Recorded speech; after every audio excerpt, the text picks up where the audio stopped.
And I'm back. It's been a while since I made a video on this YouTube channel here or threw out any actual content.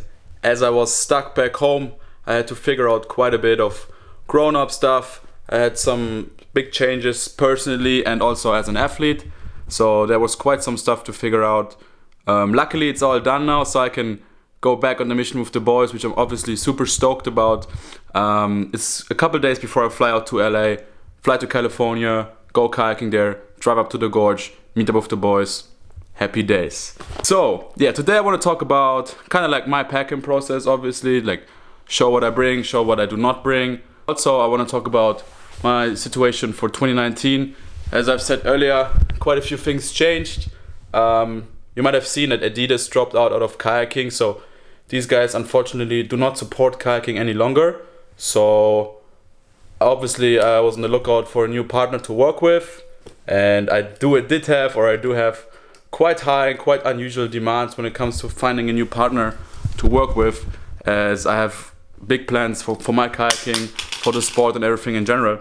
So it took a little bit of talking, took a while, but now I'm stoked to say that I did find my partner I'm gonna work with, which is gonna be NRS. I'm super happy to be on board and working together with these guys. Great things are in the making. More about why and what and all that in probably another video, but just as a quick announcement, from now on, I'll be riding NRS. Stoked. But back to the packing thing. Basically, I always travel with one big duffel bag, my kayak, and my backpack. I try to keep things light and simple just because I'm on the run so much, it would just be a huge hassle to deal with more than one bag and more than one kayak or anything. For the duffel bags, I've been using just one of those, like an NRS duffel bag, for about 2 years now. It's super nice, it's light, it's waterproof, so you can just throw it in the back of the truck or whatever, you can drag it through the airport. They can take some abuse, but any bag will help. One nice detail I found out, if you get a bag around the 100 liters mark, more or less, you can like push it pretty hard and throw as much in there as you want. You will usually end up just under the weight limit planes have, which is amazing. So basically, whenever I pack, I try to break my packing process down into various types of things I have to bring, just to make it easier for me to remember that I bring everything. Basically, first thing I care about, obviously, kayaking gear. I want to make sure I throw all my kayaking gear in this backpack, besides my PFD and my helmet. Reason is, PFD is considerably light and big, and the helmet is just super important. So what I do, I throw my PFD in my kayak to fly with, because my kayak has a big volume, doesn't necessarily can carry huge amounts of extra weight, but the PFD is just fine and it's going to save me a lot of space in my duffel bag. The helmet I'll just clip onto my carry-on, just because if my luggage were to get lost, it's quite easy and okay to like get like a spare PFD, get a spare dry top. But finding helmets you can trust kind of seems to be quite tricky, so I just clip it on my backpack and play it safe, have it on me the entire time, and I'm ready to go kayaking wherever I go. Things I realized which helps me with packing is, one, to not separate like certain things in your bag when you're packing.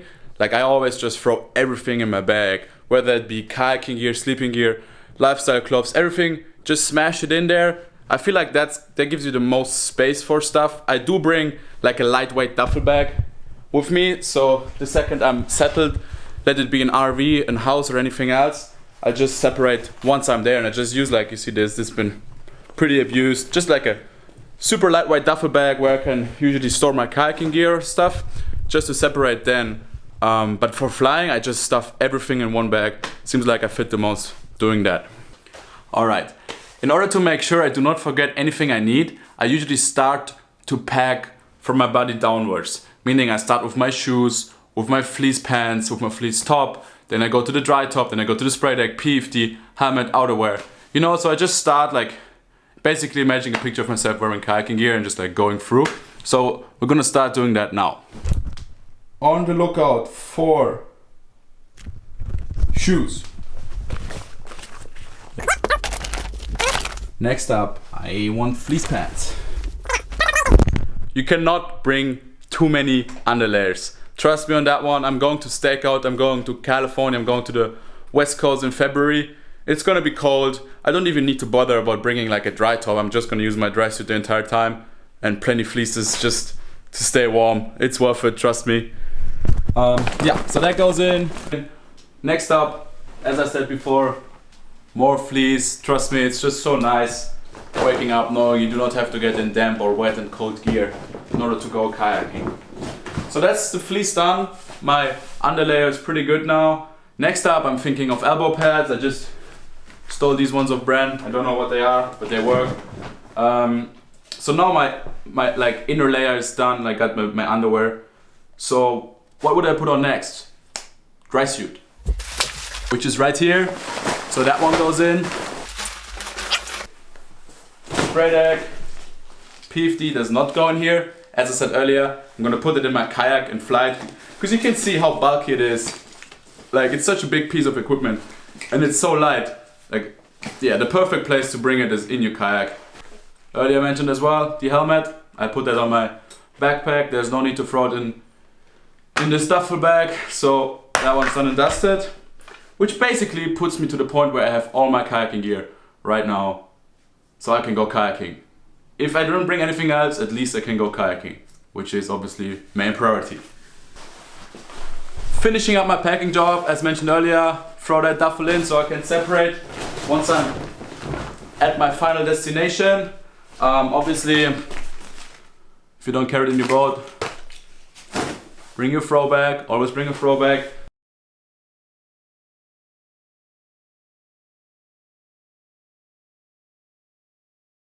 I'm going into the cold. I will be in springtime / winter, so once again, I don't necessarily need to care too much about like shorts or tank tops or whatnot.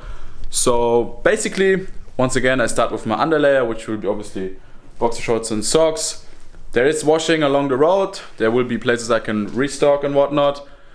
Nonetheless, I like to bring plenty.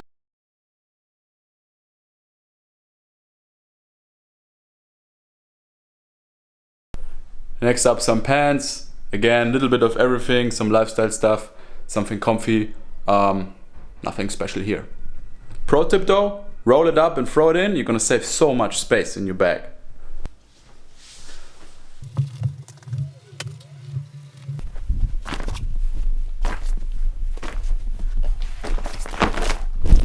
Alright, next up, some t-shirts. Same thing again. Roll them up, save some space in your bag.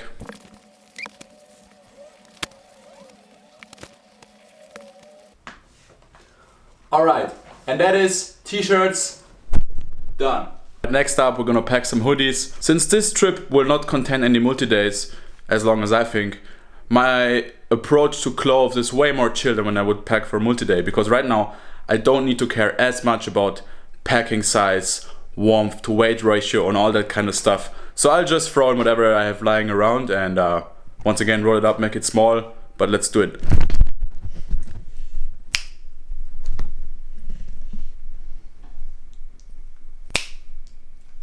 We're getting pretty close here to being done with packing the duffel bag. The only thing missing right now is a rain jacket and a down coat and my sleeping stuff. I'm still waiting on a package from denk-outdoor with all that in there, so I'm basically gonna wait until that package shows up and throw it in there. That'll be for tomorrow though. Alright, down coat. Another thing I forgot to mention is running shoes and gym clothes. Obviously you want to work out besides just going kayaking. Having running shoes in your bag is awesome. You can just go for a quick run. Super light, super easy. Quick update.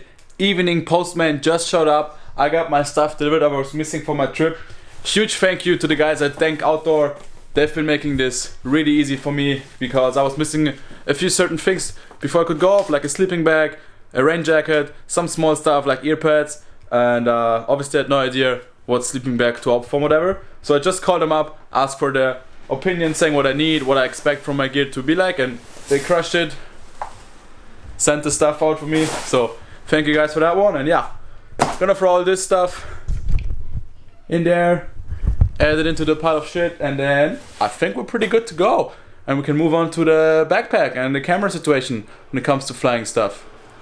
Since our duffel bag is packed, it's now time to move on my hand luggage. So as you can see, big chaos here, but I'm gonna break it down and show you guys what I tend to bring and whatnot. Here we go. Cameras, lenses, batteries, all camera stuff I bring in my backpack for sure. I don't think you're allowed to fly batteries as long as they're not hand luggage anyways, but I also just want to make sure it doesn't get treated bad and it gets broken on the travels. All my electronics go into this backpack. That includes cameras, phones, GoPros, hard drives, computers, all that stuff, all has to go in there. To start off, I have this little pouch here. It's just some padding where I throw the camera bodies in. They would go in here, and then I put that bag into the backpack. That just gives it some extra protection. I think it's nice, it's easier to organize as well, and most importantly, I'm gonna make sure my camera is not living in the watershed as long as I'm not in the river. Quite a few people tend to do that, and I think that's the main reason why cameras break on a kayaking trip. So I just try to store them in there in my backpack most of the time, unless I'm going kayaking, and so far it's been working pretty well. I like to start by throwing in the lenses and the batteries and the hard drives and all the cable stuff into these side pouches here. That's basically gonna give me a kinda easy, quite easy to organize backpack. And then I'm gonna move on. I'm gonna throw my washing bag in the bottom part, because that one thing can take some abuse, that can take some landings. And I'm gonna stack my camera on top and then mash all the leftovers, things as GoPros, chargers and all that in between.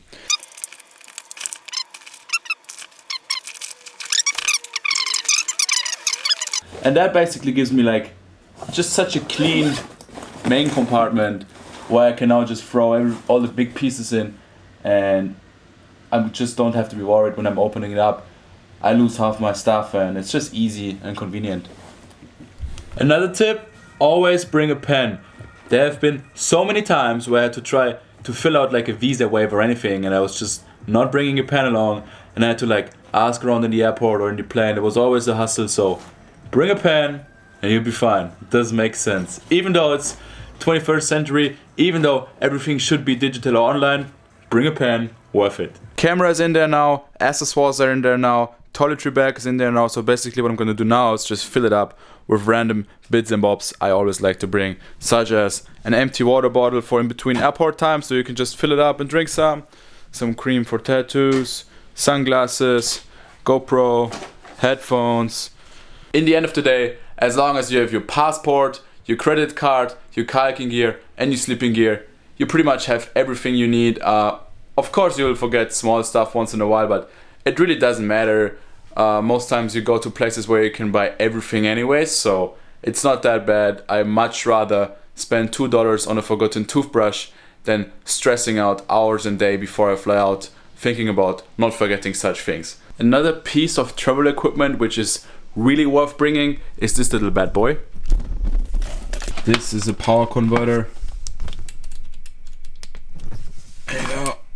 Just it's like a big block, and it enables me to plug any type of power into any type of power.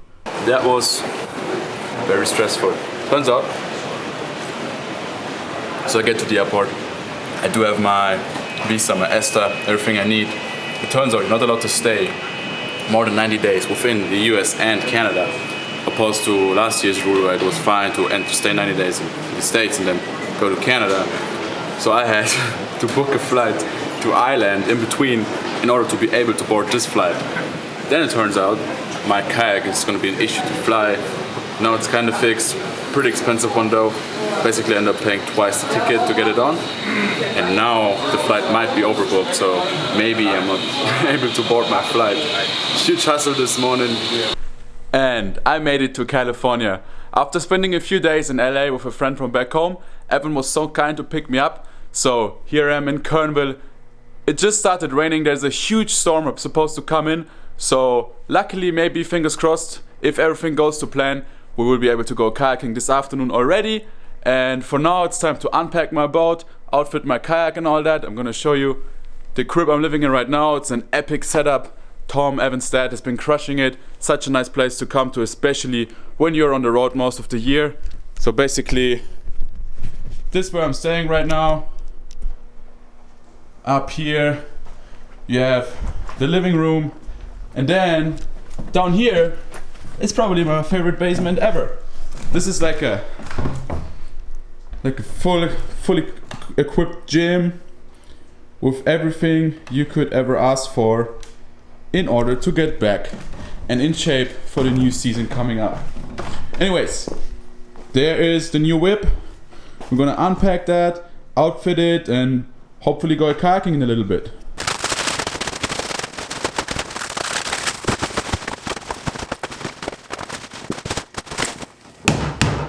It's gonna be a good season with this bad boy. I'm stoked.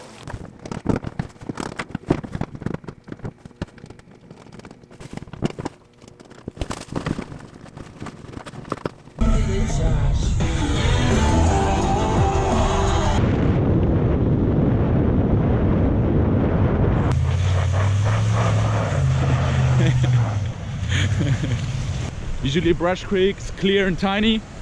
Now it is still tiny but brown. Should make for a good afternoon of kayaking.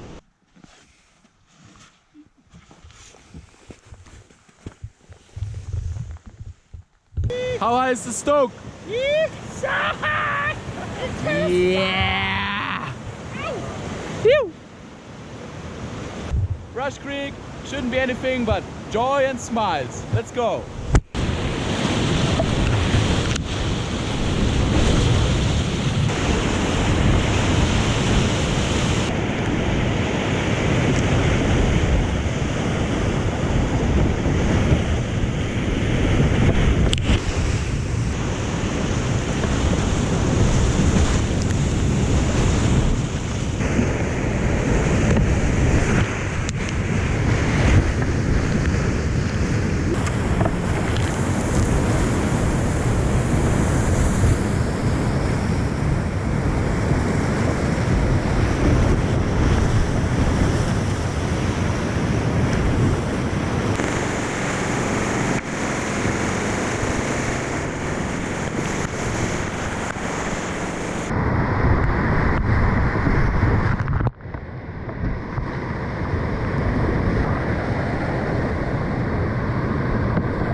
Brush Creek race, April 27th. Be there. Flows are going to be just like this. Should be a sick time. Awesome event. Can't wait to see you guys all there. Yeah.